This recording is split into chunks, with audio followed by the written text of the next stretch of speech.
There we go. All right. Again, greetings, everyone. Greetings, Baba. Yes, you are on live and direct, also streaming on Facebook page. The Freedom Friday Forum, coming to you from the Woodson Banneker Jackson Bay Division, number 330, UNIA ACL, Rehabilitating Committee 2020. And this is our second Freedom Friday Forum for the month of September, today being September 22nd. And we have a very, well, interesting group of folks that we'll be having a discussion with this evening. And they will tell us a lot about what they're doing and how they feel about things that are happening. And I'm sure you must have heard about the Council of Elders of the Washington, D.C. metropolitan area. I'm not sure how many are on right now, but we do have some major folks. Baba Rasafik, we'll see. We have Baba Atiba Kappa, Baba Lumumba. Who else is on? Okay. They had answer, like you said, but she's but she's going trying to get in position. All right. Well, we're going to start, and but before we do get into any discussion or anything like that, we have some preliminaries that we do normally on Freedom Friday, dealing with the UNIA and there's some ritualistic stuff as to how we open. All right, so we'll do that now, and then we'll come back to you, Baba Rasafi, Baba Lumumba, Eva. Okay. All right, here. This is the UNIA official pledge to the flag. I hope I didn't. I thought I muted myself. I commit my body, mind, and spirit to the protection, defense, and security of the red, black, and green. I dedicate my life to the redemption of Mother Africa and the liberation of our scattered Black children. I accept for myself and my descendants the teachings of universal African nationalism, and I promise that our children will be instilled with the purpose and knowledge of themselves as African people, in order that the cause of our struggle will neither falter nor fail until all Black people are free and united through one God, one aim, one destiny. So that is our pledge to the RBG, red, black, and green, flag of African people universally.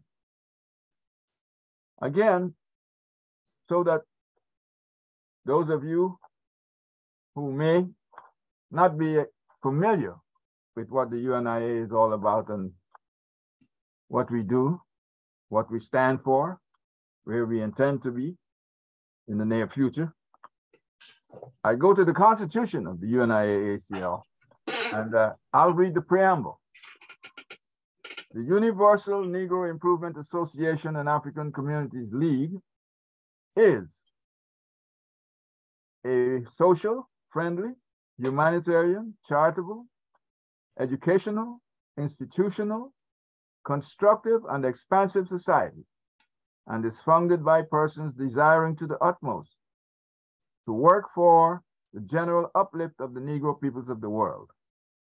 And the members pledge themselves to do all in their power to conserve the rights of their noble race and to respect the rights of all mankind, believing always in the brotherhood of man and the fatherhood of God.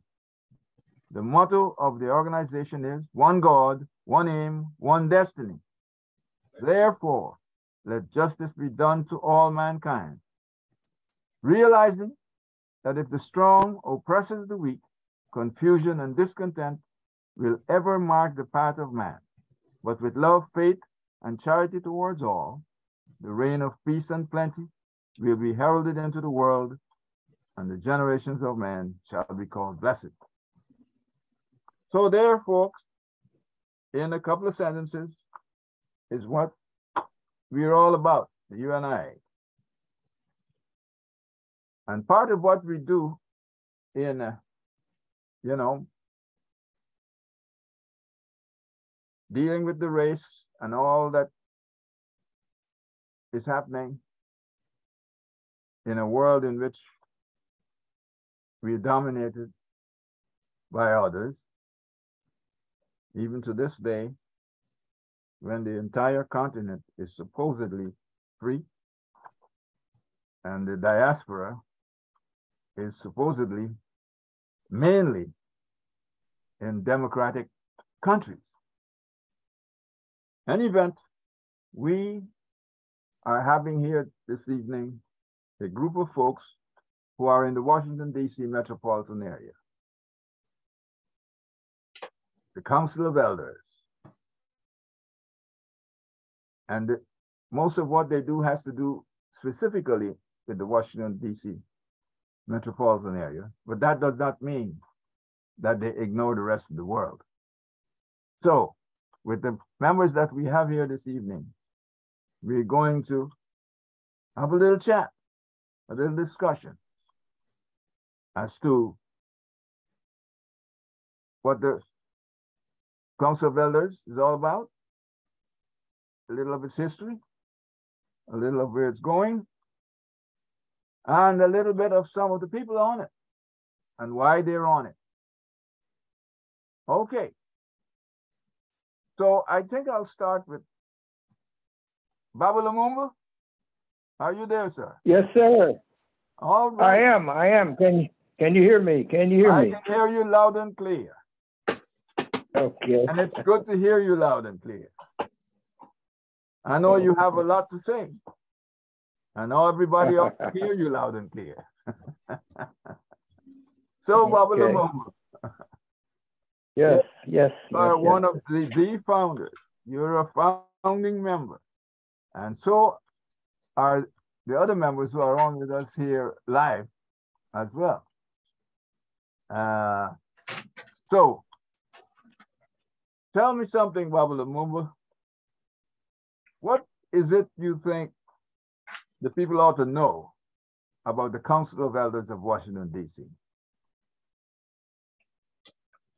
Well, let me start by saying this particular Council of Elders, because there was an earlier one many years before, but this particular Council of Elders, Brother Lasana Mack, who we people may or may not know who I'm talking about, and myself had really decided that in this community, the various organizations that exist, the various Pan-African or African-oriented, or some people refer to as Black nationalists, or people who are, work together, really had a good opportunity to demonstrate and to operate in conjunction with one another, as opposed to being in competition with one another.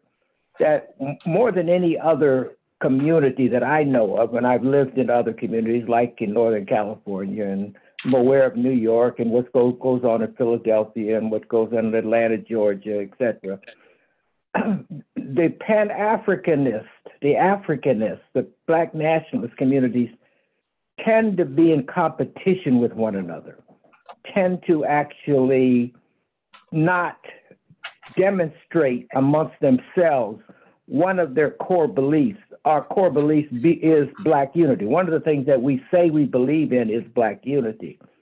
So one of the things that we have to demonstrate or try to demonstrate is unity amongst ourselves, unity amongst those people who claim to believe in Black unity. So Brother Lasana and I said, well, we need to create a greater sense of community, and we need to do that in an African way, not use European models to create that unity, but try to use African models. And one of the most relevant and one of the most important models is that of eldership or a council of elders. most African societies had a council of elders. Elders are given a particular place not only of honor, but of responsibility, of helping to guide a community, to helping to use their experience to actually structure, help guide and help direct and help a community be a community.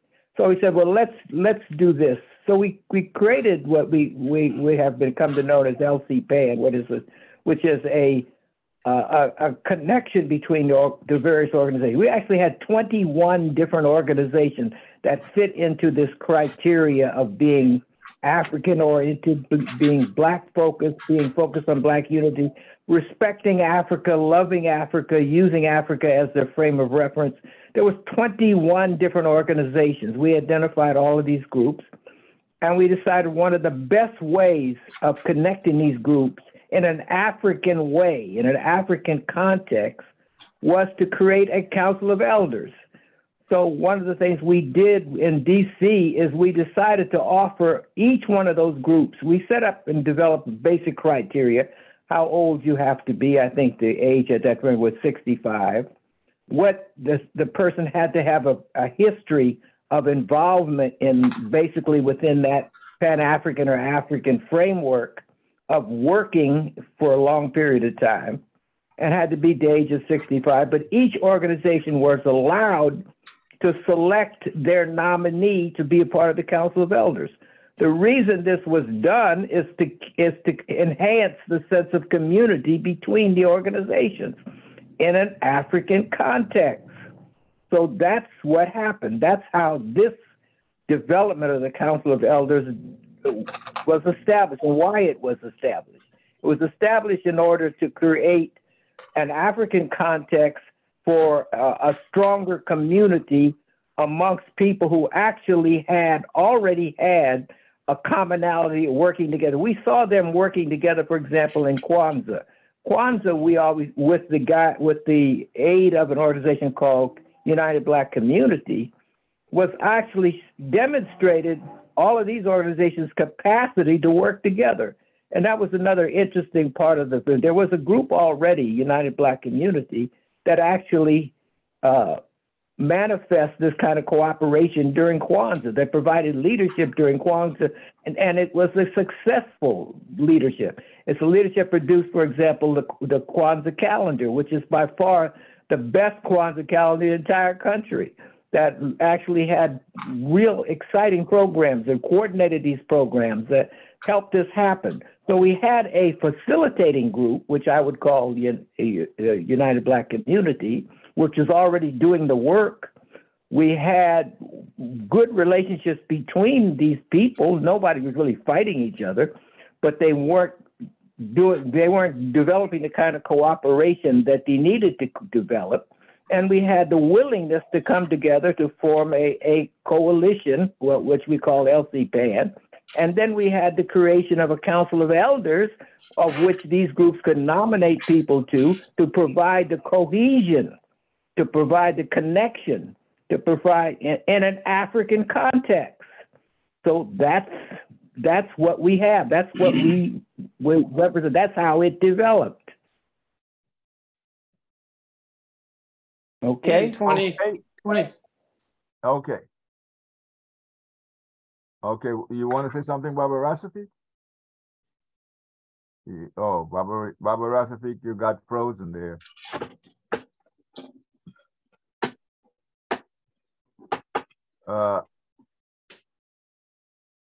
Baba Tiba? Yes, sir. Yes, sir. Oh, I'm sorry. You, well, you know, I don't want to put you out of place. Yeah, I want you to lose your appetite there. So let me just let me pass you and go back again and see if we get Baba Rasafi. Baba Rasafi? Yes, I was just following up on yes. what Pablo Lumumba said in terms of when we were officially established. In this particular iteration, there had been other iterations in the past, and without going into a lot of history on that, these attempts prospered for a while, but eventually they faltered to a certain extent. So this was another attempt to pull together the kind of leadership, the kind of body politic, as Baba Lumumba said, to address various issues in our communities, to provide counsel and guidance and the ability to mediate and deal with, conflict resolution. So, so in 2012, we came together. I think it was originally about 15 of us, and we established the Washington, D.C. Pan-African Council of Elders. And we've been involved in a lot of different things since then. And as Baba said, Kwanzaa is one of our highlights during the year. And Kwanzaa being 7 days based upon the Nguzo Saba, the 7 principles of Blackness. And many of us have been already celebrating Kwanzaa. So out of the United Black Community, there was a subcommittee called the Kwanzaa Planning Committee, which was comprised of members of the Council of Elders. I mean, of the UBC. So we've carried on since then. We now have 2 co-chairs. We usually have a male and a female, or a person who co-lead the organization. And as Baba said, these are individuals, as a result of their commitment to liberation of African people, not only in this city, but throughout the world, had demonstrated that there was certain criteria that they had to meet. And we, after being nominated to the council, we set forth as a body to provide the kind of guidance and leadership and a sense of unity that we felt was necessary at that time. Great for that addition. Now you've been around, well, officially you did start in 2013, is that right? So I'm saying that this is the 10th anniversary, officially? That's right. Yeah, that's about right. I thought it was about 2012, but 13 is close around to that time. Yes. Yeah, well, it's pretty hard to get an official date because so many things happen. You have to decide, well, was it when we sat down with the idea, or was it when the nominations came in, or whatever? So it's hard to say what the anniversary is. So it was around 2012, 2013 when the ball started rolling. Put it that way. Okay. But your first official meeting of all chosen members. I know you have to first get together so as to with your ideas, discuss how you're going to do this, and then create that organization. And so you have an official, but not. I guess you did not put that in stone, but you do have an official period. I think that was April 20 when the first meeting of the elders was at April, I think, at the Roots Center. Was that the first? Well, yeah, the thing mostly I'd like to say is that when Hassan and I sat down, we wrote the basic framework, which was the statement of purpose and the just general approach that before we sit down and do it, and that which included what the purpose was going to be and et cetera. And so that document was done before that meeting. Those documents were put in place. And then the people who were nominated, the organizations, they had to choose who they wanted to nominate. So they had to have some time for them to go and find people and nominate them. And then we had to review them to see if they met the basic criteria. Some people were actually nominated and people didn't feel for one reason or another that they met the criteria. And so the process of that before that first meeting, the one that you're talking about, was actually a long one and a very involved one. So the basic framework and structure was established before that meeting. So after that, the body, when they got together, started making decisions that added to that framework and to some extent changing that framework to where we are today. Hello, everyone. Nana Nsia, one of the co-chairs. Regret I was late. Just trying to juggle all these different places. Yes. I wanted just to add to what Baba Lumumba was saying. I actually do have a date. I think I heard you ask Baba Mosi when the actual induction was of the first group of elders. Yes, when they met. And I actually have a date, everybody. Oh, okay. It was February the 23rd, 2013 at Soul 57.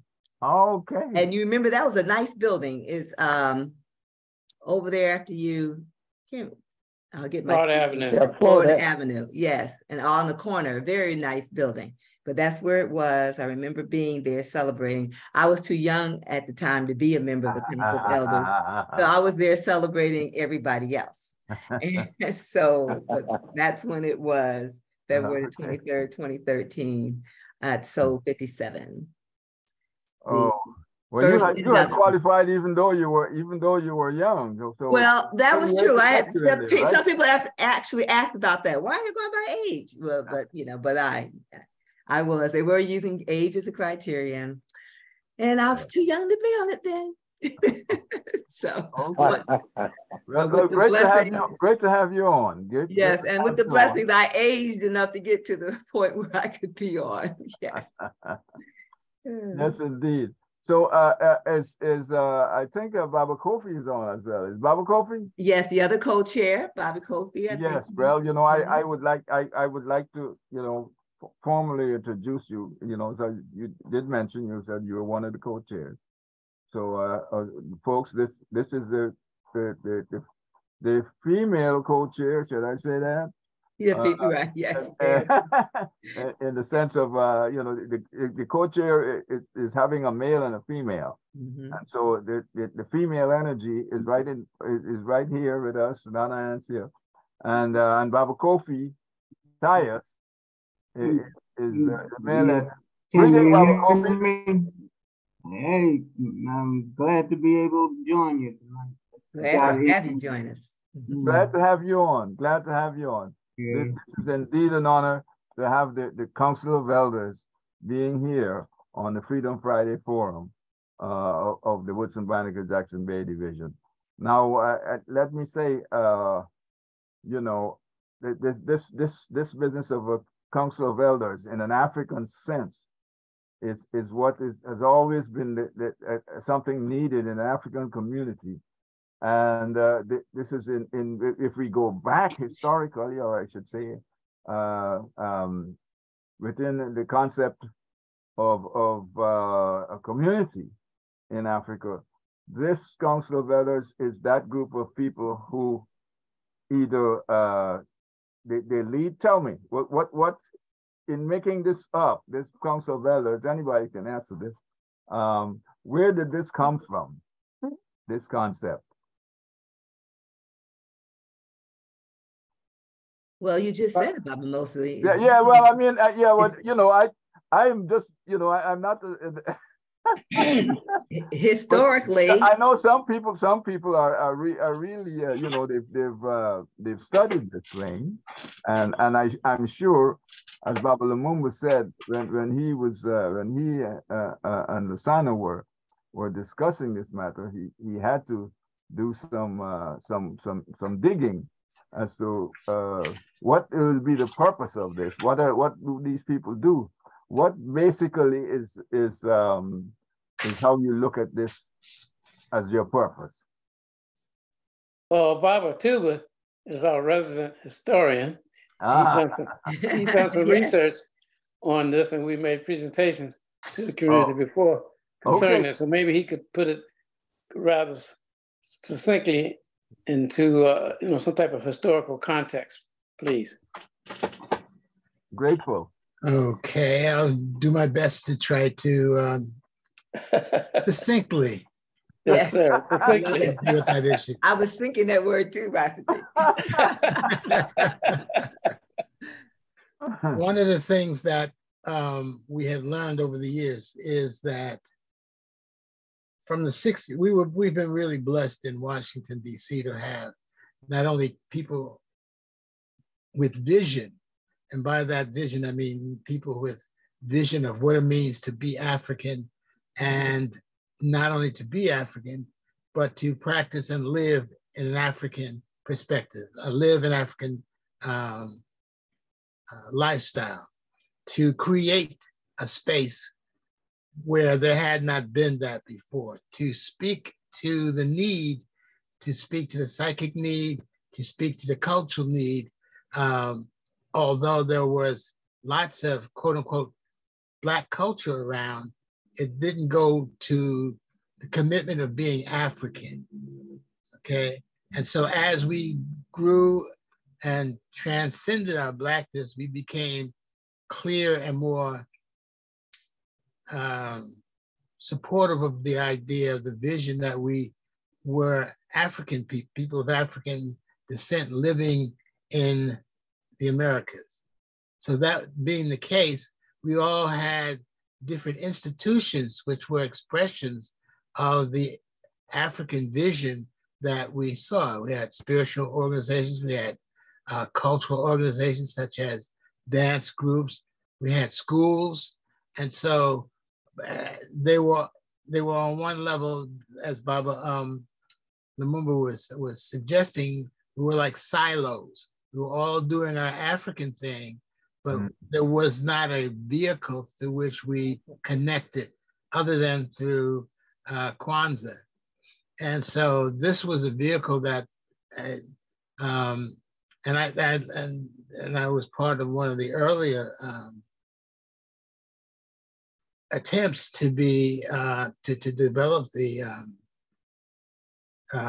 Council of Elders, but we were immature and we weren't old enough, we weren't seasoned enough at those earlier attempts, and that's why it failed. And we have people who were committed, but they weren't seasoned. And so we were still in the process of building and trying to maintain the African expressions that each of our groups and the members were following, whether they be spiritual in nature, whether they be educational in nature, whether they be other cultural forms. And so what we have now is a maturity where we have people who have had the experience of being African, of living African, of speaking African, you know, unashamedly, and over time. And so we have weathered the course, we've stayed the course, and that's what really it's all about, staying the course and demonstrating that you can be African again. You just have to peel away a lot of the layers of stuff that's not appropriate for us to be, or the misinformation, or the things that we thought were African because somebody told us that was African, but that we had to go back and live and go back to the source, so to speak. So it was the process of re-Africanization. And there's the African proverb based on the Sankofa Adinkra symbol, which says, it is not taboo to go back and fetch that which is lost. And so part of the process, part of the role of the Council of Elders was to help formalize that which was lost and to speak to it, and to see that there was not competition of institutions, but a coalescing, a coming together, and listening to one another, trying to identify what the issues were like, and what was the best way that we could serve, be a servants to our communities and the institutions that we represent. Great. Thank you for that. Okay, I'd like to make one comment. Can I say one thing in addition to what Brother Atiba so wonderfully articulated. Of course. When you look at the fundamental difference of what makes an African in the sense that, and how does that relate to the Council of Elders? Well, one of the things that is critical, African societies are communal in nature. They focus on community. They create balance. And when you take elders who have lived the longest, who have the greatest experience, who have the greatest contact with their culture, and you put them in a position of authority, and not just in terms of rhetoric, but in actual authority, where they have roles to play because they're elders, then you elevate the notion of communalism, community, which is one of the central functions and identity of being an African. So placing elders in a position of authority where they make use of their experiences, they make use of what they have internalized, what they lived all their lives. You become African. White people don't do that. White people discard their, other peoples on the world do as well as Africans. We're not the only ones that do that, but we do it probably better. Africans do it better. Africans actually, they don't just pay lip service to their seniors. They make use of their experiences in a very functional, practical way that provides guidance, this is an essential part of being an African, is to respect, honor, and listen to those people with the most experience, the people who've been there the longest. I always tell people, when you think of the past, the present, and the future you can't ever really know. The present is what you're dealing with now. The past is what you learn from.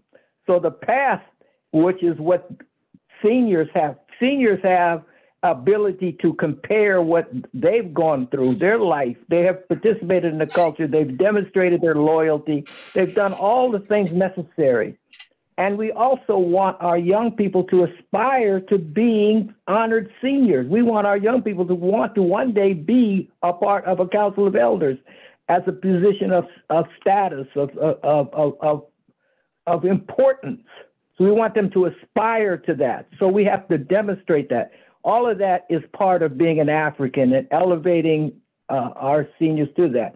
Balance, community, communalism, all of that. And remember, one of the things I start off saying is that we are trying to create the unity in that community. So all the various groups that we identified, all the various African expressions, all of that becomes part of a community. So when we elevate seniors to that position of status and authority, we actually create connections between all of these groups. And we solidify the notion of community. And this notion of community is essential to being an African. You can't be an African without focusing on communalism, community. So the act of creating a council of elders is a profound act of making it African and actually establishing it as a community. And so it's central to what it is that we're trying to achieve. Well said, Baba. Thank you. Yeah. Succinctly. The other thing I would like just to add to that is that it's the reinstitution of elders in authority and who have wisdom to share with the community. But also it's multi-leveled. Yes. It's multi-leveled in the sense that they've been identified as people of substance from their own institutions, which that's one level, which means they've done work up and down in their institutions. And secondly, they've also been known to work with other elders or other people of substance throughout the community. Okay, normally on a volunteer basis. But the point is that it's a formalization and a reinstitution of the concept that, one, we have elders, We have elders of substance and who have skills, knowledge to impart to the next generations, as well as these same generations. So we've debunked the whole idea that old people have nothing to say. Old Black people are useless. That's a Eurocentric thing, because again, we are a threat to the European because we have the longevity, because we have the vision, because we can put into perspective what works, what doesn't work, what is valuable to maintain, what should be thrown away, not carried forth, how to nurture those who are coming behind us, from the individual within the family to the community. So we're working at all kinds of levels. And the most important thing that we understand is that just because you've reached a certain age doesn't qualify you to be an elder. Mm. Elders are people of substance who have long track records, who don't put it out there and say, oh, here's my 40-page bio, check me out. It's the community that has recognized them and their work and wants them to continue. And so that's this, the elders, this is another institution that we reformulated and can say, just like we formulated African schools or African spiritual systems, this is another level of maintaining the intergenerational knowledge. This is the process of doing that. Thank you. Thank you, folks.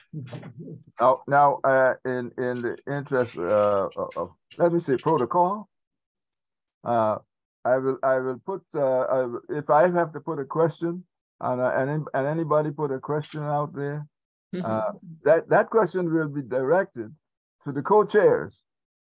And hopefully, and if the co-chairs desires, they can appoint somebody to answer. Would that work for you? You have to say which co-chairs, because we have 3 sets of co-chairs. Yes. on this Baba, Tiba, you weren't supposed to tell him that. We were just going to just respond. No. You weren't supposed to. I'm doing that. You see, the present co-chairs protocol would then again make me do that. And that is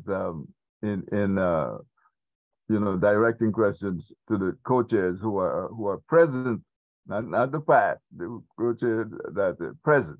Now, first let me, you've all said, you've said some good part of history and what you're all about. Let me first ask if anybody has any questions concerning what has been said before I go on. Does anybody have any questions?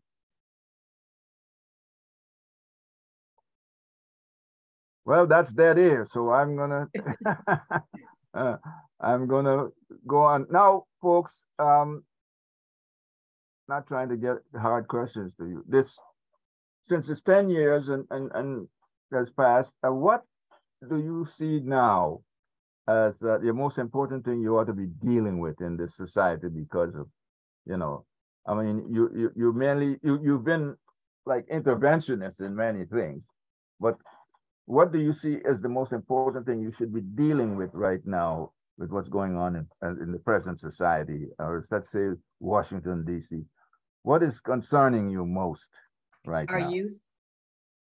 Our youth, and ending the violence amongst our youth and reestablishing them to the understanding of their particular history, who they are, what they really have brought to their being, in this human world, and what they need to be doing in terms of living their best lives and being the best persons they were sent to be.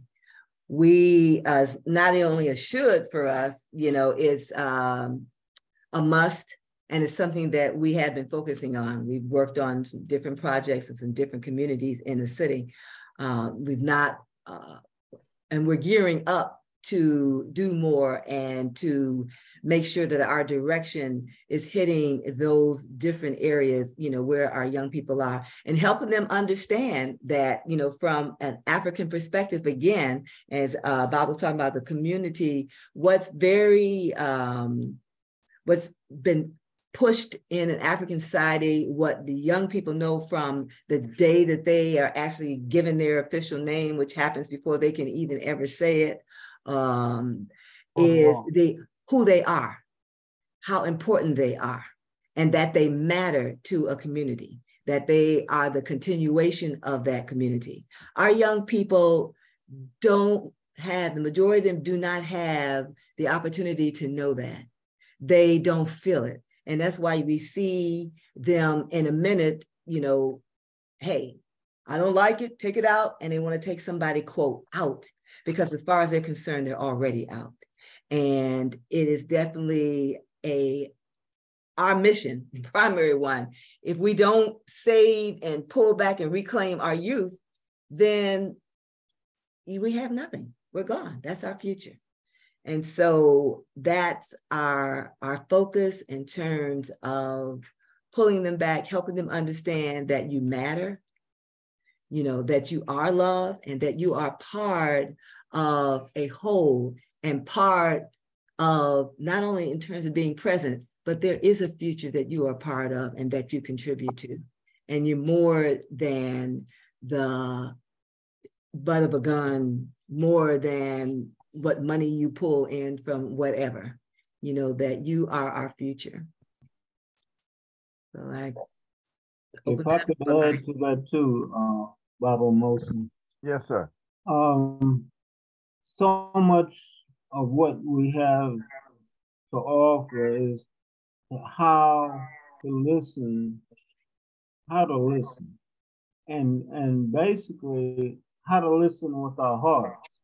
And understand, that's what we've been taught from early on by the deities, is how to, you can't understand what you're dealing with if you're thinking about what you're gonna say next, or how you're gonna respond and things like that. You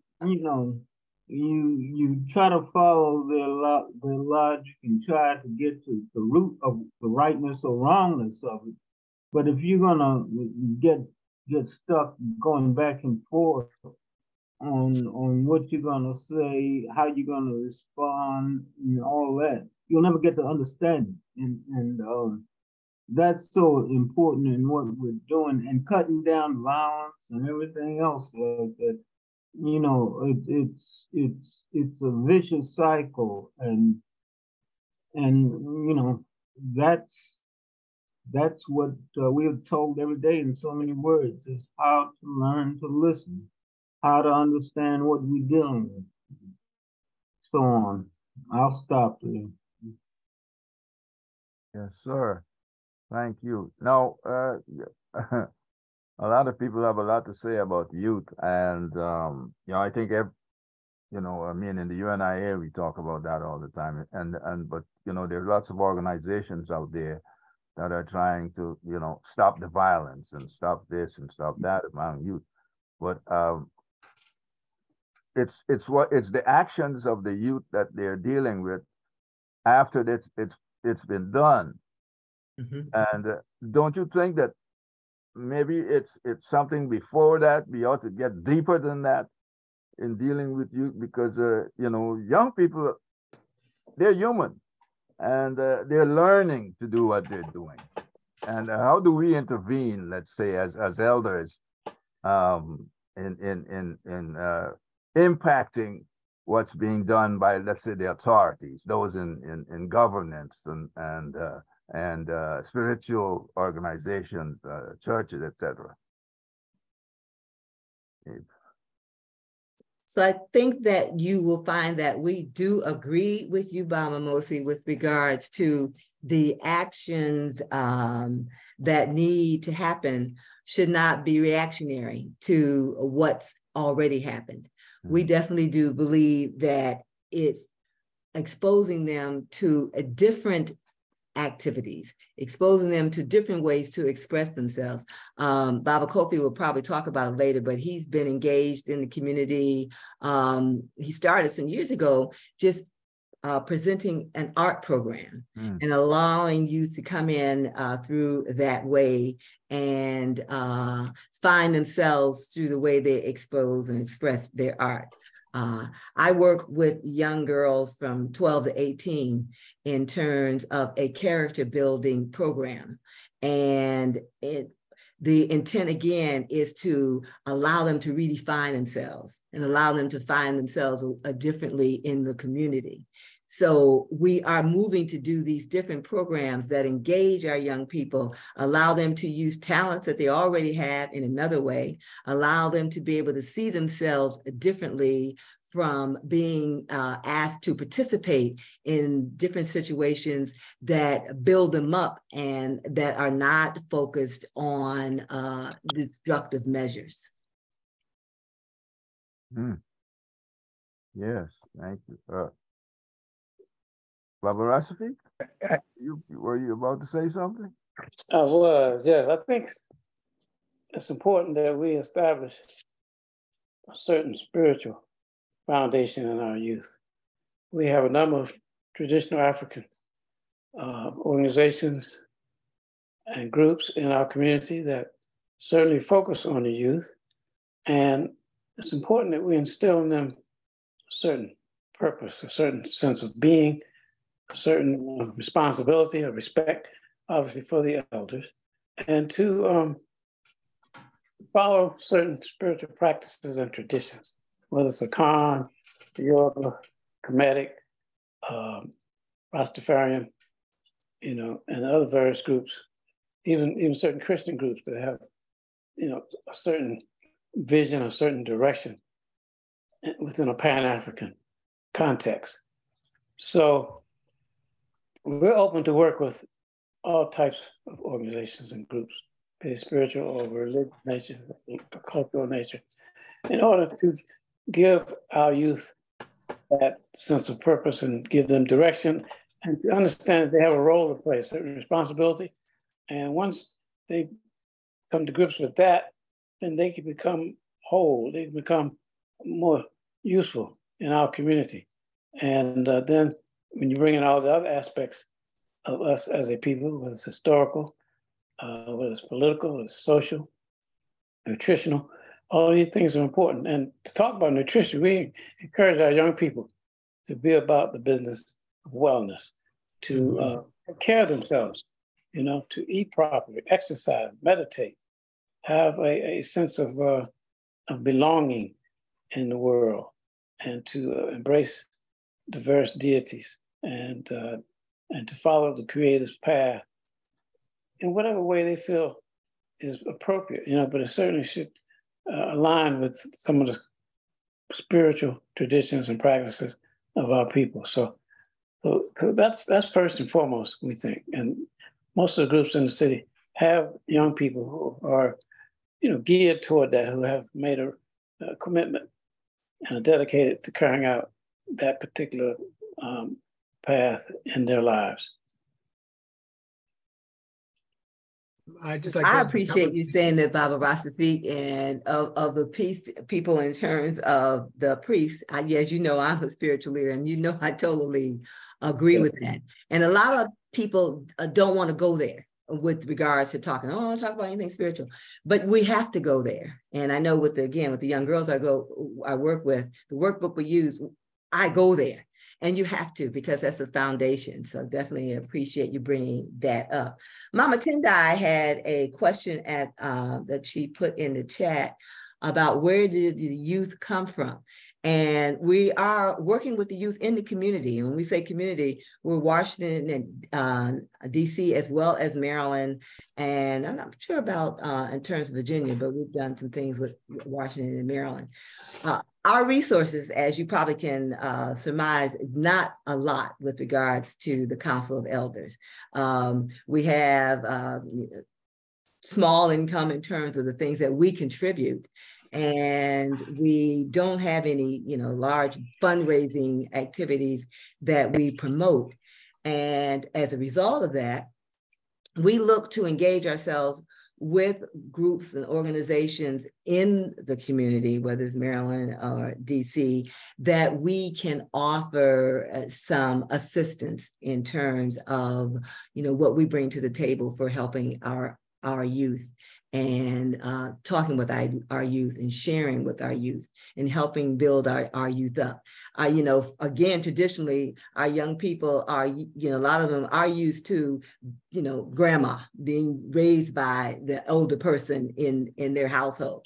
And so it's not difficult for them to kind of connect with us, even though we're much older, because traditionally that's passed down. They have this feeling of this nurturing coming from this elder person. So Mama Tendai, did I answer the question in the direction that you were looking for? Not quite, Mama. You had talked about your group of youth, and I just wanted to know if there was a particular organization that you were working with to for these young girls. No, they are they live in Maryland, live in the district, and nobody lives in Virginia, but it's not through a group. It's for individual young ladies in the community. Okay, that's what I was trying to figure out, if your programs were connected to specific organizations, for example. Not yet. Okay. That's the goal, but not yet. The goals of starting off working with girls from different areas, really to use them to kind of work through and make sure that the program is, on track. And they have been very good with helping me say, okay, yep, it's time, it's ready. So for that organizational exposure and connecting. So thank you for that question. And yes, it's not yet, but it's going coming. Okay. Yeah. And if you have anything, any recommendations, etc., please, let's talk. Okay. Any other questions? I think there's another aspect to this is that people understand is that individually we may be working with youth, but we haven't been able to come together as a council because of not only resources, but time, etc. So for example, I've been doing rites of passage work with youth. Now this will be my 34th year out of the organization that I work with, which is Ancobia. So we've been working with youth, and there's we go by the proverb: if the youth are not initiated, they will burn down the village to feel the heat. And that's where we are right now. Yeah. Burning down the village to feel the heat. Feel the heat. Because they cannot see what we see. They have been caught up into and part of this blame goes back to the elders as well in their families of not offering them the kind of hope and helping them to dispel the kind of false news, false information, false visions that they're getting from folks who don't have their best interests in mind. But that's the other aspect. That's the real aspect of it. So as a people, we're still really trying to isolate and identify what does it mean to be African. Is it worth it? Can you go back to Africa? And my experience is that we have graduates from our program have gone back to Africa and are building Africa over there. Graduates from our program have had books banned in Florida. Okay. And graduates of your program, like my son, attributes being able to understand what a man is because he went through your program and what his responsibilities are as a man. So, yeah, and that we serve as an extension of the family to help anchor it in an African sense. Yes. So that there are other groups that can do the same thing, but you just have to have that commitment and have the vision and see that there's going to be a long-term investment needed, but it's worth it. If you're talking about the liberation of African people. I was just trying to pat you on the back, Baba Atiba. I'm just doing what I'm supposed to do. That's all. Yeah, I understand, but I'm just saying, we're a living testament that it works. Yeah. And that's the benefit, one of the really benefits and resources that the different members bring to the Council of Elders, in particular for Baba Atiba. If we, have exposure or are invited by a group to come and talk and work with them, then we have him, who's worked again, 34 years, working with young people, in particular young men, and helping them understand who they are. He brings that, to the table, and we bring that, as an organization to any group that we're able to, to work with and raise their consciousness and enlighten them on what else they could do and how to do it. So it's definitely a value add in terms of having him and, people like him, on this council. Now, Baba Mose. Oh, Baba Lumumba, okay, go ahead. Well, I just wanted to give it a little different perspective and another context of the Council of Elders. One of the things that the Council of Elders, this idea of building a community amongst our community, those people we have this in common with, this African perspective in common with, which is that we live in a society of our enemies. We have to create an alternative to the very society in which we live on. We have to make being an African real in terms of a society, in terms of our relationship to each other. We have to actually present an alternative to living in America, not just how to live in America successfully, but an African alternative. The community in which we try to pull all of us together is a community that, first of all, has to serve our own children, our own youth. Our own youth have to, in fact, make real the notion that we can create an alternative to the system, because fundamentally the system is evil and the system is corrupt. The system, if you follow it, if all you want to do is fit into it, then you're going to end up not only not being African, but you're going to end up corrupt. You're going to end up with, and that's what we see at this point. So one of the contexts in which we have a Council of Elders, which creates a community, that community and working, it has to be seen as at some point an alternative to the very society that we live in. It has to be a potential African society. So we have to also remember that our job is to work amongst us, is to learn how to be an African amongst ourselves, is to learn how to cooperate with each other, is to learn how to build with each other. That's why we have a Council of Elders based on an African tradition. It's not just for others, it is for us. It is for our children. It is for our community. We have to, and Black people who join that, and we use Kwanzaa. That's another thing. Kwanzaa is a very important tool to allow this to happen, because we learned that through Kwanzaa in our community we cooperate with each other, and also Kwanzaa has already reached so many people. Many Black people have accepted Kwanzaa. That means they have accepted the entree to entering our community, becoming part of our organizations, and doing the work that we have to do towards an alternative to this society, an African alternative, an African future for our people. So that is a road we have to always keep in mind. We have to keep in mind our responsibility to not to teach people just how to live in this society as an African, but to build an African society that is an alternative.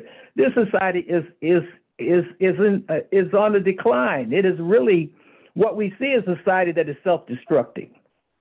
So we can't just aspire to live in a society that is self-destructing. We have to aspire to building an alternative society based on our African traditions. And part of what we do is for ourselves, for our communities. Our community should be the bedrock of a future society, and where we learn how to relate to ourselves as Africans, and the various forms that Africans take. You know, that's why we have such a diverse community. So we can't short sight or at the notion that our community is also for us. It's not just for other people. It is for us to learn to be Africans and to demonstrate to other Africans that they can be a part of something that is real, that is honest, that is forthright, that is the only way humans can survive is to be African in that sense, to be communal. The Western society, Western world is self-destructing. With the meaning of Donald Trump, the meaning of these people killing, the meaning of climate change, the meaning of all of this, the killing their children, all these guns, all these things that we see are really products of the society that has followed the way it is leading. So we have to build an alternative to this hellhole, if you will, that we're forced to live in. And we have to do it based on us learning how to be Africans, following our traditions, serving ourselves, building communities, building our relationships with each other, building our strength and relationship with each other is critical to a perspective about what it is we're doing, you know. So everything you're saying, you know, what this is coming from the elder perspective, Baba Mosi. Yeah, and your program tonight provides and illustrates the type of forums that we as a Council of Elders need to be engaged in. So the information that you're hearing tonight, other people hear it. Because again, as elders, that's what the elders bring to the community, the experience, the learning lessons from the experience, and then they share and then they motivate and give this to the community to help encourage them to move in a direction that's going to be helpful to them. And so, and the best ways as elders do that is through the spoken word, as you're hearing tonight, in terms of these are the things that, you know, have sustained our communities. This is what's necessary now to sustain and move our communities forward. And these are our responsibilities. And it's information that needs to be shared. And the kind of forum you're having right now is the kind of forums that we look to be engaged in. And, you know, whether it be going to other community meetings, but these are the kinds of things that we'll be looking to engage in. So we can share the information and share the direction and share the experience and share the things that you've been hearing tonight that are for the well-being of our community. Well, now to answer, I think that you just put yourself on the calendar for next year. Well, I put myself, you mean with the organization? Well, the organization. You're co-chair, that's what I'm saying. Yes, on the calendar for next year. Yeah. But in the interim, you know, and in anyone else. And it may not be once either. So. Yes, well, there'll be other places, but this is the kind of thing that we need to be doing. Yeah. Again, as elders, you know, it's a lot of, you know, we're not doing a whole lot of the hand, you know, building piece of it. We're sharing now, you know, the wisdom of the experience of what's with the mind, and we're sharing the encouragement, and we're sharing the love in terms of what our community needs to be doing and how to go about doing it. So everybody here, you know, when it comes up, yeah, this is what we have to do. Then and as you can see, and everybody has something to bring to the table. So the whole council needs to, will be a part of it. I see. Now, you know, both yourself, Nsia, and Baba Tiba, and I'm not sure if Baba Mumba mentioned it, but you made a point about resources, and I assuming that means like funding, etc. You have work to do, and you probably would like it to be more broad based. But there is this issue of funding.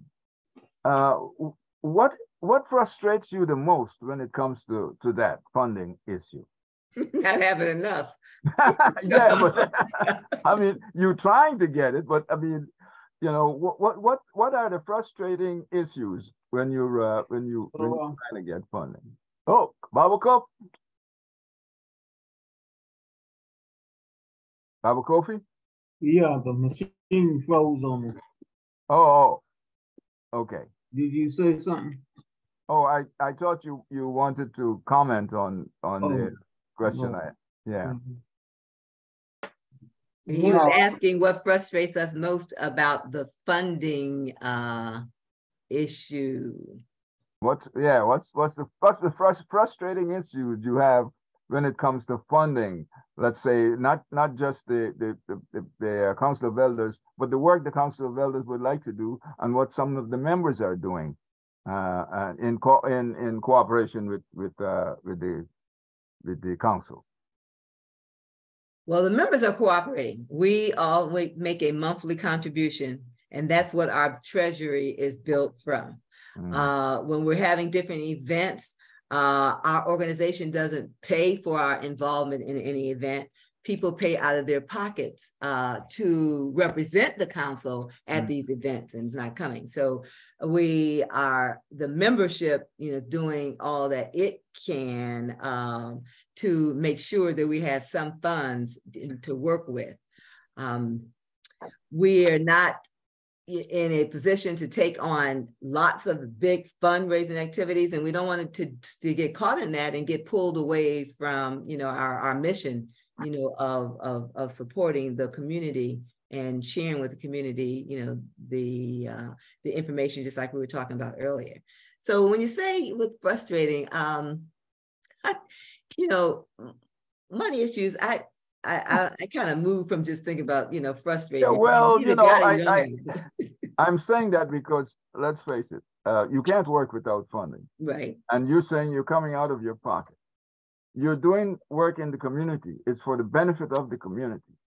And I think that you can't be ashamed or be reluctant to approach the community. We're doing some work here. Can you help us? Not that, a lot of people do the GoFundMe and all that sort of thing. But if they know more about what the Council of Elders is doing, maybe we could find a way to get people to just come out and contribute to the council without. Well, that's true, Baba Moti. But one thing you just brought, you just had me remember. Of course, we're not people who just came from anywhere. We're all from organizations. Yes. And so we all have organizations to go back to. And so that's one of the things that we talked about a little bit last year that we're moving into in terms of really understanding this year, is that we also have a responsibility to go back to our organizations on different things that we're trying to do to get support from them in any way that we can. And that's not an avenue that we've necessarily worked through in previous years. But we have to remember that, because we're not these separate entities. All of us are coming from organizations that we represent. And now all these organizations don't necessarily have access to a lot of funds either, but they still are another source, another resource that we need to take back some of the things that we want to do. And even in terms of getting them to support something that we might want to do, getting one particular group to support something that the council as a whole wants to do. So we have to be mindful of that aspect. In addition to people generally in the community who may not be a part of any of those organizations. But we do have a responsibility to go back to the organizations and share with them and give them opportunities to support what we're doing. Anyone else would like to make a comment there or have a question? I'd like to give it a shot. Like, when you're talking about funds and raising funds, and that by itself gets to be creative, because how do you say this? Like you see there's a need for a certain, like as an artist, I see there's a need for a certain type of image something that can motivate, something that can carry us forward. But if I were to wait for that to be, for the money to come out, then I'd be the old man that I am and still be waiting. But, one of the things is to find out who's willing to pay for it, like newspapers or whatever. And then the other is to be able to sell versions of it to different people, or that can help them move the ideas forward that I believe in. It gets to be creative by itself, raising funds for moving forward. But that's one of the things that the deities kind of tell us, and if we listen, we can understand what they're telling us. Like there are funds available, and there are people who have energy that are willing to commit to what it is you're doing. But we have to be clear on what we're looking at and what we're looking for. I hope I didn't get too convoluted with that. No. No? No, I mean, you're absolutely right. There's one other part to this, Baba Mosi, that I like to speak to. Yes, and that is the issue that funding is not always the issue. Sometimes people don't know what they want or who can help them. Sometimes in exchange of human resources, in terms of the technology, in terms of the experience, we're not always used to being able to identify people who have resources that are not necessarily monetary, but can bring knowledge or information or skill development at no cost, if just because people ask for it. Sometimes there might be an attendant cost, but the point that people get tripped over is that they see, well, we always have to have fiscal resources when we have so many talented human resources that can service us just as well if we are approached properly. If someone says, we have this group of so-and-so and so-and-so, and we'd like you all to come out and speak to them. That's technical assistance. That's a resource. That's intergenerational transmission of knowledge and experience. And so that when they see us come out and talk, we could also do things such as, well, what about your families? What about your grandparents? What do you know about your own heritage? And so forth and so on. You can build on that. But the point is, not everything costs money. It just talks looking within to say, okay, if I was back in the continent, how would I solve this problem? I don't have no money, but what human resources are available to me to help us address this, whether it be youth, whether it be parents, whether it be families, how can we help each other? Yes, indeed. Yeah, I have a take on this issue too. I can try to express. Go right ahead, brother. All of my life, I've been dealing with this issue. I remember back in the days of the new school, I was always against getting money from the outside. Gaston was for always getting money from the government and this, that. And I always felt that it was a liability, to take money. I'll give you an example. There was once our Kwanzaa calendar, the ones that UBC does, that we've done so effectively, which is really the best one in the country in reality. There was one point the city wanted to give us $9,000 to do it. And another group of people who were also doing a Kwanzaa calendar, they took the money.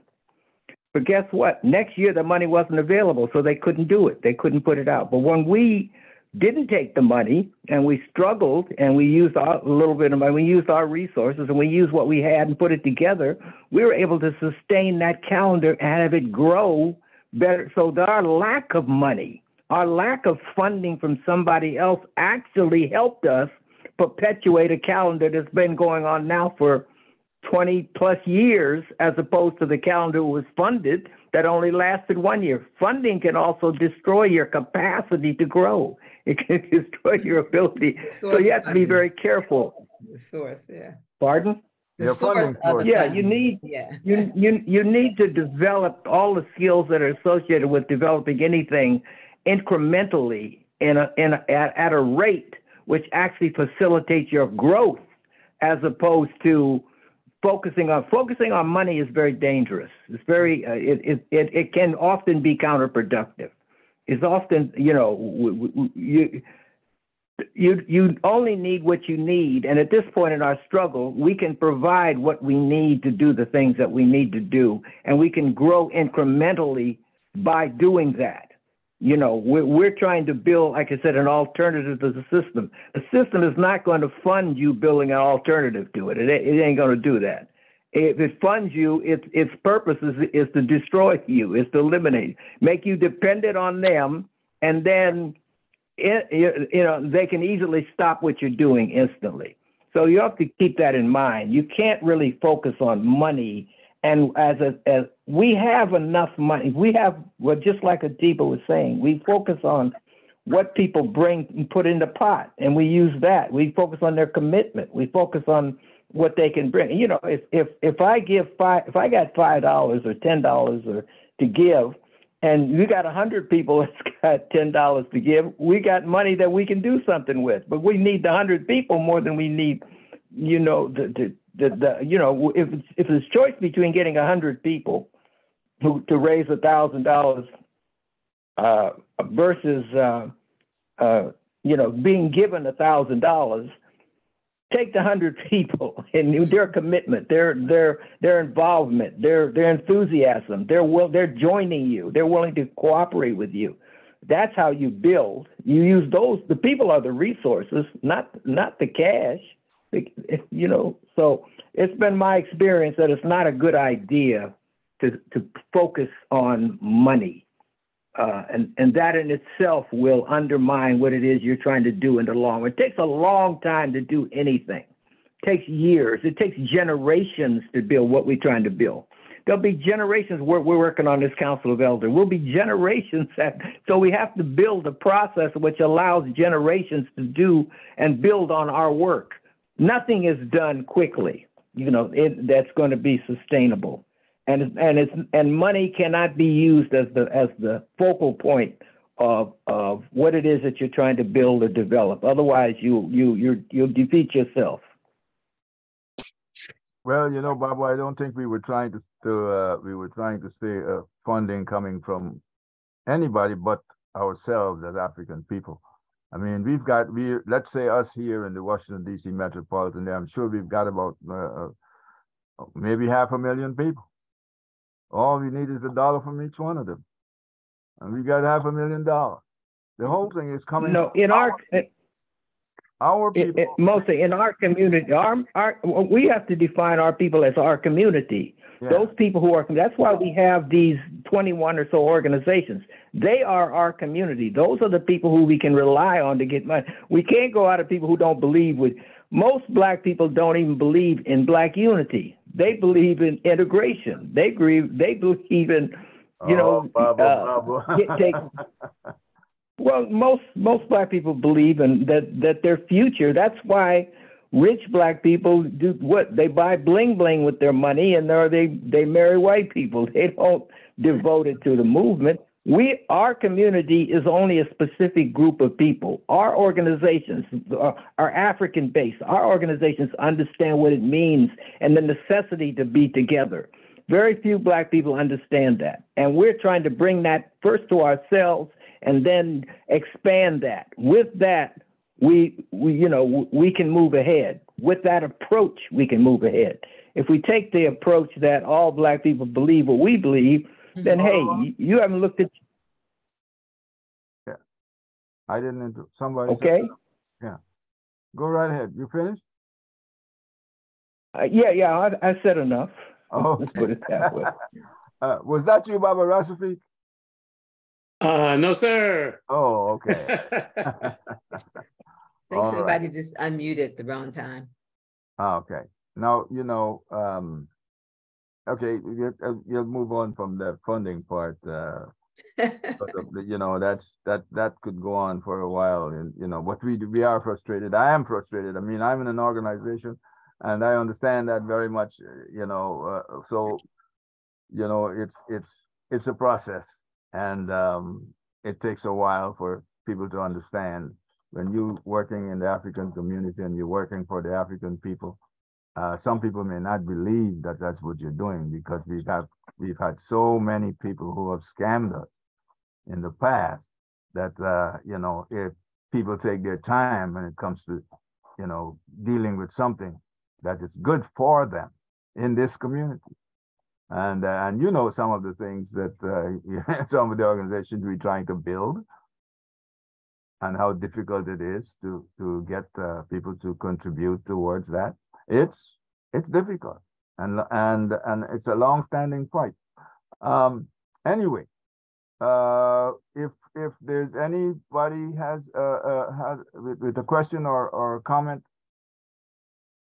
you may do so now. Oh, hi, Baba Mosi. Yes. Yes. Oh, hi, it's Marsha. Yes. Yeah, I just wanted to say how much I enjoyed this conversation. I've learned so much from listening to the interaction and to the conversation. And I just wanted to share maybe a couple of things. One is that I was at Georgetown University maybe 2 weeks ago for a libation because there's an African burial ground on campus, which is right next to a building, which, is covered in trees and bushes and all that sort of thing. But one of the things that we did after we identified the place where these bodies are buried, because it's completely overgrown and the university is trying to hide it so that nobody will know what it was, is that we started singing the Negro National Anthem. And what became extremely clear in the first 5 minutes is that people who were like maybe 40 and over knew the words to the Negro National Anthem. And the generation that was 40 and younger had no idea what we were talking about, had no idea what that song was. And a friend of mine, because we started to sing the second verse, and a friend of mine said, wait a minute, if half the folks don't even know the first verse, there's no point in singing the second verse. And so it occurred to me just how detrimental integration was in our community. Because when I was going to school, in an all-Black school in Detroit, Michigan, even though it wasn't a part of the curriculum, the music teacher would close the door and say, I'm going to teach everybody the Negro National Anthem. And so we all grew up with certain values in the Black community. And that was all intentionally destroyed to the point now that, our kids, they're disconnected from just basic history of Black people now. And so I just wanted to talk a little bit about the integration movement and how that, plays such a detrimental role in the life of Black people on a daily basis. And then I guess the second thing I just wanted to mention is that because I'm married to a Nigerian, have spent a lot of time in Yoruba land, when I first got there, I was so impressed with how adoration and respect of elders was so integrated in an organic way to the culture. For example, if you want to say, for example, ashe, you're using because you're speaking to someone who's older than you. If you say oshe, you're speaking to someone who's younger than you. So even in terms of the language, you learn how to appreciate, and it's organic. It's not something that's artificial. You learn even from the very language that you speak to venerate older people. And then when I also first got to Nigeria, I had to learn that when someone is older than me, I get down on one knee. Sometimes I get down on two knees when someone is much older than I am. And the same thing is true for young people. When they see me and they call me auntie, they acknowledge that I'm older than them, which means that they should respect that. And they also get down on their knee for me. And so the society is sort of organized to respect the knowledge and the wisdom of people who are older than you. Mm-hmm. And that's one of the things that being kidnapped and brought to this country destroyed in many ways, because now you've got to get down to a white, you got to bow down to a white person, as opposed to really venerating people within your own community. And so I just wanted to raise that because, I've often thought if we could begin to bring back some of those traditions, mm-hmm. whether it's like with my son, like in Yoruba culture, for someone my age, they get down on all fours. I mean, they get down on the floor when they say hello to me, because they're respecting my age and my wisdom. A lot of young people would think that that's outrageous, but in Nigeria, it's in Yoruba land at least, it's just the culture, it's just the way people breathe. They respect so much the fact that you're an auntie, or that you're ma, that you're their mother. I just think there must be a way for us to begin to integrate some of that into our culture and allow it to become organic. Because if not, then our kids go off into this death trail called white supremacy. And before you know it, you're right, they're killing each other over sweet and sour sauce, as opposed to understanding how valuable and honorable our community is. So I just wanted to make that comment. Sister Marsha, I'm saying, yes. That veneration is throughout Africa. In all African countries, that veneration is given. My children were talking about when they were growing up, because now what you're talking about is taught in the African-centered schools. Mm-hmm. And so Nana Nsia can attest to the fact when the children enter a room and there are adults sitting there, they have to go around and, basically bow before each adult and give open hand. Mm-hmm. So that they are recognizing elderhood and wisdom and basically and thanksgiving for that person. And so you're right. And so what has been done there, as we're saying, and as Brother Atiba has said, our children are moving out into all other areas and taking that with them. And I was just going to say, my daughter was speaking to some youth and was saying, if you knew what I grew up under, this is what we had to do. Let me show you now. This is what we had to do when we came in the room where the elders were. And this is what you all need to learn how to do to show your respect. So you are correct. And as you had said, it's organic. But I think the other thing, too, is it's in the language. And since, when we lost language, we lost the culture, some aspects of the culture. Plus, it was either beaten out of us to teach us how to learn to accept enslavement and so on and so forth. And so, through these various African-centered organizations, we're trying to recreate and put those things back into our communities. Yes. And you work with what you have and you start where you are. So if you have any grandchildren, if you have any nieces and nephews, then we start and we work with them so that we make sure that they have that knowledge imparted to them. That becomes, it doesn't have to be far range. You start where we are, and little by little, what do they say? The acorn grows to that tree. Marsha, I want to ask you, Detroit. How you eat an elephant, Mama. That's how we take on our issues. You eat an elephant one bite at a time. One bite at a time, yes. But I want to ask you, Marsha, I'm also from Detroit, so that's hi. Hi. So and I still have family there. And so yeah, that's the piece. So when were you in school there? I went to Mumford High School. Okay. And so I graduated in 1970. Okay.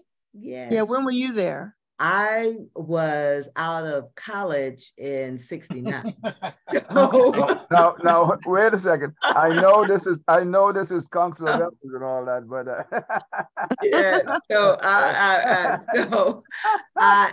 was out of high school in '65, and I went to Cass. I lived on the east side though, by Eastern. You know. Okay. So, I lived on the west side by 8 Mile. Yeah. But one of the things that I was going to say is I think the most instrumental experience I had, I mean, I was very drawn to Black history and understanding African people. And my grandmother was a Garveyite. And so, you know, I was, you know, really fortunate to have that kind of power in my life. But I think the most important experience of my life was going to Africa. There is nothing else that changed my life as much as setting foot on the African soil. And so when Baba Mosey started talking about money, I was thinking, wouldn't it be wonderful if we could, even 10 children a year, not 20, 30, just even 10 kids, to take them back to Africa for a month, 2 months, and just allow them to see an alternative system. Yes. Right, an alternative system. It will literally change the core of your life around. Now, not all African countries are equal. I mean, I'm thinking about Ghana, Senegal, you know, Nigeria can be a bit tough. Right. But even in Nigeria, you can learn so much. So I was just thinking about, so one of my goals is we're trying to return some African remains back to Africa. If we're able to wrestle them out of the hands of these white people. And because of this conversation, one of the goals that I now have is that when we create our delegation to go back to Africa, I want at least 10 to 12 of those people on the delegation to be people from our youth. Oh, okay. Good. I want, you know, I want to take home now, because of this conversation, I really want to take home at least 10 to so many of these children, these people back to Africa, so that they can actually smell the air, they can eat the food, they can understand the culture, they can understand the respect for elders and why that's important. So I'm just so grateful that I was a part of this conversation, because it's just so meaningful and it's so deep on so many levels. Yes, we are glad you're on also, and keep us posted of, you know, your progress in terms of what you're doing and where you are with this youth going back in terms of Africa. Lots of things to aspire for, and it makes what Baba Kofi said earlier, something to really look at, the creativity that we have to explore in terms of how we can fund these different things we want to do. Let me and to say this. You remember, we have to create an African amongst ourselves, because even taking the children to Africa, coming back here, they need to come back to a kind of Africa. Yes. You can't, you know, no matter how positive your experiences is in Africa, if you come back here and live in this terrible set of values that we're forced to live with here, we must create an alternative set of African values amongst ourselves. That's why we have to build a community. We have to build an alternative to this madness right where we stand, where we live in some form or another. And part of what we're doing is to do that. Yeah, you know, we have to do that. We have to face that. We must create community. And community is not organizations. Community is the relationship between organizations. And that's what the current Council of Elders here is on the road we're trying to do. Yeah. Connect those organizations in an African way so that we can live here amongst ourselves with some sanity based on what we know our people understand about life. But what they, you know, we have to be Africans in place in America. And the only way we're going to do that is create a community with values and learning how to work with each other and relate to each other. And we can't do it any other way. We can't, all of us are not going to go back there. Even if we go back, we're going to come back here to this hellhole. And we have to make this place for us a place that reflects who we are, what we are, our values, and the process of the Council of Elders that we have currently established is part of that process. Build community along new lines, along African lines, along lines that make sense amongst ourselves. That's priority one for what we're doing. If we don't do it for ourselves, we can't do it for anybody else. We can't do it. We can't save our young people unless we produce an alternative here and now in America. We're not going to save them by sending them to Africa. You know, coming back to the hellhole that this place is here. And it's a place that is self-destructing. It's a place that's falling apart. It's a place that is on the decline. So we can't encourage the fitting into a sinking ship. That's what we're doing. You know, we have to create an alternative to the sinking ship that we're on based on our African traditions. Agreed. Thank you, Baba. Well, yeah, does anybody have anything else to say on that? Otherwise, let me, Nana, Nsia, you were about to say something? Oh, no, Senghor had his hand up. Oh, I was just saying hello, oh boy. Senghor. Okay, I'm pardon me, sir. I didn't see your hand up. Yeah, I know. And Sister Julie also. Yeah, mine's been up for about 10 minutes. But, you know, that's all right. I just wanted to say. Wait, you got a brown background and you use a brown hand so that I couldn't see it. That's true. That is true. It's good in. Hands always brown, man. I don't have none of those pink hands. I have brown hands. But anyway, okay, I want to just say hello to everybody. Everybody, you know. Hi, Senghor. I really appreciate y'all. Appreciate the conversation. But I want to also say it's very important for all of us to become more conscious and to build locally, but also build nationally and internationally. And that's very important. In fact, the UNIA government is constantly building on a lot of levels with a lot of institutions. I happen to be a member of the National Black Council of Elders, and they're doing the same kind of things in various different coordinates across the United States that are important. And I think the most important thing that I've heard tonight that is important is we got a lot of work to do to educate our people on where they should be and where they should not be. Simple as that. And it's very important for us to consolidate ourselves. And the best resource, I agree, is not money, it's the human resources, the people, all levels, all ages. And many of us are talking the same thing, but it's time for us to walk and build together. So I just want to encourage everybody on the call, keep on doing what you're doing. But there's a lot of work like this going on across the country, North America, even in the UK, in the Caribbean, and a lot of elders are building and trying to figure out ways and means of how they can pass on their knowledge and information to generations behind. And yes, there is a lost generation and as such as young Black people are disconnected, but that's because we have not really given them the kind of human resources that they're looking for, or else they want to burn it down. And that's real all over the world. So we got to change that paradigm and keep moving forward. But appreciate the work of the Council of Elders of Banneker City. I'm born and raised in DC. It's critical that we need all levels of activism here in DC and the DMV. It's very important because it's not like a chocolate city any longer. But one thing I will say, everywhere I've traveled, there ain't nowhere that has the kind of cultural unified community functioning like the DMV. Nowhere. That is true. Okay, thank you for that. Is that Rev Julie? Yes, I wanted to just give thanks for the council and tell you how much I enjoyed this conversation. I want to also co-sign on what Baba Lumumba had to say, which is that this society has worked so hard to suppress our upward mobility that it has actually unleashed a self-destructive behavior pattern. And unfortunately, our youngsters and really our adults too, I hear a lot of people talking about Black children or Black teenagers in terms of, well, these kids out here. But these kids are our children. Yes.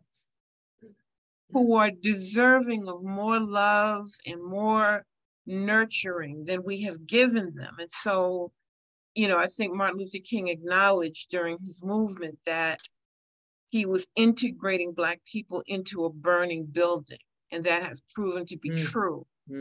What we didn't do was to continue the self-love. Black is beautiful. And so all of the domestic policy initiatives that have sprung from the Moynihan Report in the 60s and 70s have separated Black women and men in a way that is extremely violent at this point. And so I wanted to just co-sign on what Dr. Marcia said, which is that as we begin to organize groups to take our children to Africa and see different cultural and spiritual systems, things will change. There were a couple of programs, Operation Crossroads and a few others. They weren't run by our people, but they did take our children to Africa. And I think that we need to reclaim those initiatives for our own purposes. And let's be honest about another thing. The diaspora is not necessarily that welcoming or accepting of Black Americans. I don't necessarily agree with you, Baba Lumumba, that all wealthy Blacks, disengage from our community and marry white people. Some do. And some are just desperate to get away from our ethnicity and things that make us beautiful. But there's some who are down, and we never know ahead of time who's really down and who is likely to sell us out. So, we benefit ourselves when we extend heart-to-heart love and communication within our community and find our tribe, find our people. For me, I'm going to stick to the UNIA like glue. And I love you all. Good night. Night. Thank you. All right. Thank you. Okay. I don't see any other hand, but it's me talking, Baba. What is Sister? What I can't think of Sister Lillian's name, but she takes children to Africa every year, every summer, from DC. Lillian. I can't think of Lydia. Huh? Lydia Curtis. Yeah, your sister went with her to Tanzania. Yeah, yes. Lydia's taking some youth again to Tanzania again before the camp does. Okay. So Sister Marcia, we have some folk who are already doing it in the DC area. There's another sister out of New York who takes groups basically to Ghana and whatnot. There's quite a few other groups. There are quite a few groups that do it. I didn't know. No, that's good because I'll begin to start talking to them. Because like I said, for me, I think America is basically it's like a fatal example right now. I mean, the society is sort of it's a burning building. It's a burning building, and we've got to show our kids alternatives at this point. And I don't want to direct them towards this. It has to be directed outwards. And I agree with my sister Julianne. I mean, UNIA all the way. Africa for Africans, and we need to begin to get our children to be able to look at other experiences outside of this experience. But I also agree, let's begin to try to build within ourselves. I mean, that's obviously what we have to do. It's a fabulous discussion. Thank you, everybody. I really appreciate it. And especially my sister from Detroit. Garvey would have said, well, I'm from Chicago, from the Midwest too, but not Detroit, although I have relatives there. Garvey would have said that all folk who are of African descent, whether we like them or not, or whether they agree with them or not, but they're part of the confraternity and they're part of the diaspora and they're part of the folk who are worthy of being saved. Let me also say, don't forget Kwanzaa. Kwanzaa is the most important tool we have to re-Africanize Black people. Nothing that is on we got 7 days. We got the Nguzo Saba. We have African context. We have it in more Black people can identify with with Kwanzaa and anything else. We cannot leave Kwanzaa out as a tool for doing the work that we need to have done and being to do. We cannot do that. It's impossible to do that. I agree with you, Baba Lumumba. I already have our day that for the Sankofa video, books and stores. We're going to do it on Kujichagulia with Adasi and Sankofa as an outreach effort. So I agree.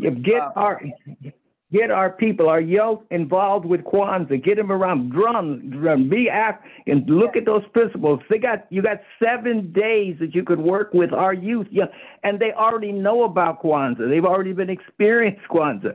You cannot ignore that. Of all of the things that happened in the 60s, all the things that was probably the most meaningful Africanization that reached more people, and today is still viable.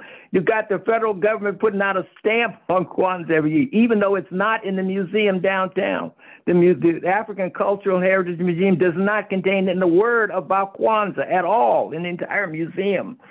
It is a travesty that we're not maximizing the use of Kwanzaa to do the work that we want to do amongst our people and amongst our youth at this point. We can't ignore the fact that we're not making use of the best tool to come along in the last 40 or 50, 60 years. Really. Kwanzaa 365, Kwanzaa 365, all year long. Practice the Nguza Saba. 365, all year long. Thank you. Let's start with the 7 days of Kwanzaa. Let's use that. You're in the holiday. You got 7 days. Everybody else got 1 day. You got 7 days. So maximize that and then expand it to the all year round. Well, let's talk about how we want to do that this year. Yeah. Okay. And I must say that the Kwanzaa Children's Party is really a fantastic hit here in DC. Each year is growing and growing and growing. We've been packing them in. So as we say, we got to reach out to our youth, and through Kwanzaa, we've been able to do that. And we're going to expand upon that. I think we packed them in last week in the church in which we were in. We probably need a larger venue this year. But we're doing our best to make Kwanzaa real for our young people and bring our culture to them in a real kind of way. So hats off to the Kwanzaa Planning Committee. Yes, well, let's talk about how we can work with it and to build it and then take it to the next level. Absolutely. All right. Well, folks, I'm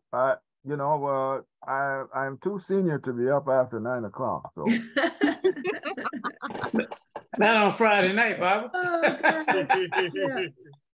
Just kidding. Well, we try not to overextend when we do this Freedom Forum, Freedom Friday Forum.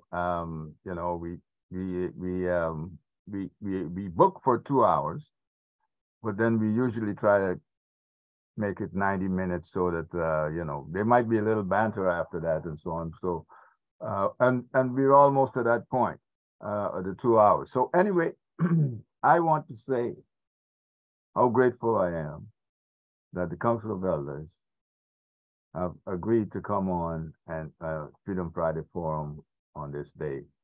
And I thoroughly enjoyed the conversation, and I'm sure everybody else who's on it will say the same. And I know about the work, but there are a whole lot of people out there who don't know. And Mama Nsia, you said this is the type of program that you need to be on. So I am going to offer, with the permission of those who are my members in the division, because, we have a committee, to have you back again at some point. Please. And don't, if you feel that you need to come on this forum because you have something to say, some specific thing or whatever, and you need to be on a forum of some sort, to be out there in the public, don't be afraid to ask us to have you on. Thank you for that. So, yes, indeed. I think you're doing stellar work, and you're doing it with your own money. I've heard some things about funding and money and all that, but like, nothing works without it. So I'm being real. You know, I always want to be real when it comes to this, and I am always appealing to Black folks. Give us $1 even. You got how many million? If you give $1, send $1 to the Council of Elders. Yeah. Is there somewhere where they can send this money so that you can get a contribution of some sort? Do you have a Well, there is. Our treasurer is not on with the information, is he? No, Baba. No, Baba Kumba is not with us tonight. Yeah. Okay. Well, just send it to me, and I will add that in some format to this program. It'll be uploaded to YouTube and it's on Facebook. It'll be on Facebook for the near future. So it'll be on for a while. So there's one thing people can do. $ African Freedom Fund. That'll go directly to Baba Kumba. He can direct it to the Council of Elders. So it's $ African Freedom Fund, African with a C. Okay, so they and they have to mention me on a memo there. Yes, that is Council of Elders. DC Council of Elders on the memo line. Cash out. Okay, all right, that's a good thing. Okay, folks, you heard it. You know, just $1, you 500,000 out there. And Council of Elders will have $500,000. So, okay. Anybody else want to say something before we close? No. Got any last word? Well, I know one of my favorite quotes in when I've been to Marcus Garvey celebrations. Up, you mighty race, accomplish what you will. Yes, and to that extent, it is definitely responsibility of the Council of Elders to remind us why we are a mighty race. And once that is done, you know, then to encourage and implore, then we do move to accomplish what we will. But it's our responsibility to remind why we are that mighty race. Thank you for having us on, Baba Mosi, and thank you for allowing us the opportunity to share and to connect with other members of the community. You're very welcome. You're very welcome, my sister. And let me say, in the words and in the music of another Ruth Coltrane, whose 97th birthday anniversary is tomorrow. So we're only just a few hours away from that. We had a beautiful celebration of his music, his life, and his legacy last Friday out at E-Life Vegan Restaurant. And we had a nice crowd out, good music, beautiful vibration, good energy. And so we just want to say love supreme to everyone. And we want to be a force for good. We want to do good and be a force for good as we continue to work in our community and uplift our people, especially our youth. Yes. Thank you for that, Baba Rasifik. No, I want to say something. I mean, I could not find that place. Are you trying to get out there? Yes, I did, and they moved, and there were cones where, you know, the entrance to, and my satellite directions were taking me around in circles. So oh man, no, actually they were supposed to have moved by now, but they haven't as of yet. So we were at the old location. Oh, they didn't. You should have called me, Baba Mosi. Yeah, Baba, that's right. Baba Singo was there. It was at the same location, Baba Mosi. So I could have just followed that. Yes, gone back to the same spot. Yep. Yeah, because we never said it was going to be at the new location. We said we were hoping, but we gave the old address, 9185 Central Avenue, because we weren't sure if they were going to be open, and they're still not open yet. It has some delays in getting proper licensing and sign off from the county. But hopefully they'll be in the new place within the next couple of weeks. But people found it. They came on out and had a beautiful time, a wonderful celebration. And I should have called indeed. I should have called. I mean, oh yeah. So let me tell you, one of our members got hijacked And you know, an old guy like me sitting in a car in a dark place, you know, I start thinking back to, you know, my good brother Heru had an incident in DC where he was hijacked. I don't know if you know about that. Yep. Heru with carjacked? Oh my goodness. Yeah. On 4th Franklin Street. On which street? 4th and Franklin, near the Facilite. Oh, yeah? Oh, 4th no. and Franklin. Wow. Oh my God, I'm up there all the time. Yeah, but actually they came over from Southeast. Oh, I'm so sorry. Yeah, so you know, I was kind of nervous and you know, going around in circles there. So I said, let me get out of here. Wow. yeah. Because you know, that's in an area where there's stores, but most of them are closed at that hour. So anyway. Yeah. I'm sorry I didn't make it. I didn't get, okay. But I'm glad there was a good time, and I'm glad that everybody had a good time there. Yeah. It was Yes, sir. It was beautiful. All right. Okay. Barbara Mosley? Yes, sir. I posted in the chat room pictures from 2010 to 2013. Okay. Yeah, I saw them. Oh, the Kwanzaa stuff. No, this is from the LC Pan, Council of Elders. Oh, the Council of Elders. Oh, DC Council of Elders. Right. Yeah, he has pictures of the induction ceremony. Oh, yes. At Soul 57. It's a nice picture. Yes, he sure does. Oh, yeah. I was checking you out, Chef Heru. Yeah. Thank you, bro. Thank you. Yes. Oh, that's nice. It's very nice. Okay, folks, enjoy that.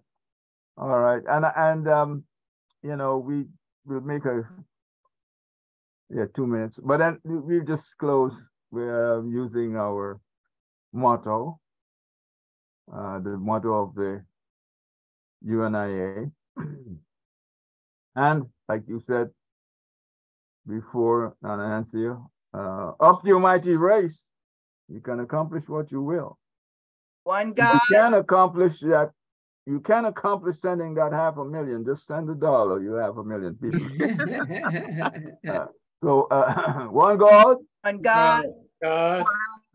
One aim. One aim. One aim. One destiny. One destiny. Race first. Race first, everybody. Race first. All right. Thank you all. Blessing.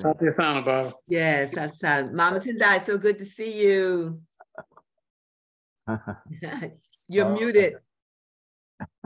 Yes. Absolutely. For those of you who can make it.